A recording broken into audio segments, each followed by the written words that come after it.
ছাত্ৰ-ছাত্ৰীসকল, আজি আমি তৃতীয় শ্ৰেণীৰ গণিত বিষয়ৰ আকৃতি আৰু নক্সাৰ বিষয়ে শিকিম। আমি সদায় বিভিন্ন আকাৰ আকৃতিৰ বস্তু দেখিবলৈ পাওঁ। সেইবোৰ সকলোৰে আকৃতিৰ একোটা নাম আছে। আমি আজি সেইবোৰ বিষয়ে আলোচনা কৰিম। তোমালোকে এই কেৰম বৰ্ডখনলৈ মন কৰা। ইয়াৰ 4টা চুক আছে। তোমালোকে ভালদৰে মন কৰিলে দেখিবা যে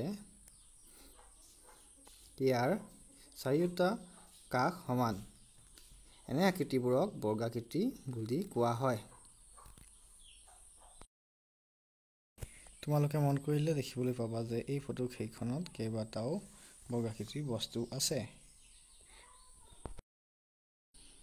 সেইদৰে তোমালোকে আন এটা 4চকীয়া আকৃতিৰ ফটো দেখিবলৈ পাইছা। ইয়াৰ বিপৰীত কাষকেইটাহে সমান।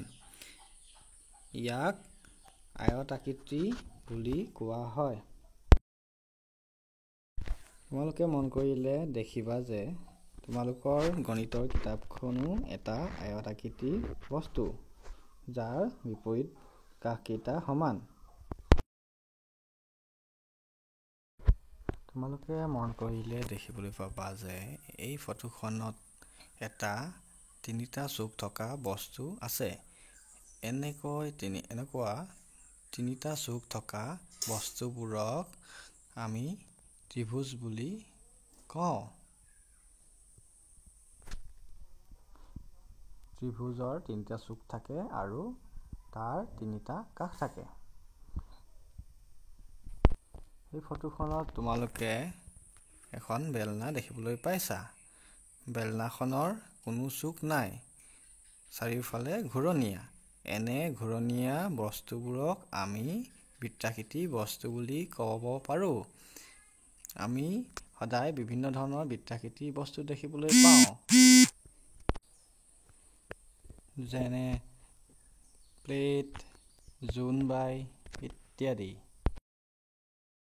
ছাত্ৰ-ছাত্ৰীসকল, মই এতিয়া তোমালোকক বৰ্গাকৃতি, আয়তাকৃতি, ত্ৰিভুজাকৃতি আৰু বৃত্তাকৃতিৰ জৰিয়তে সজা কিছুমান ছবি দেখুৱাম।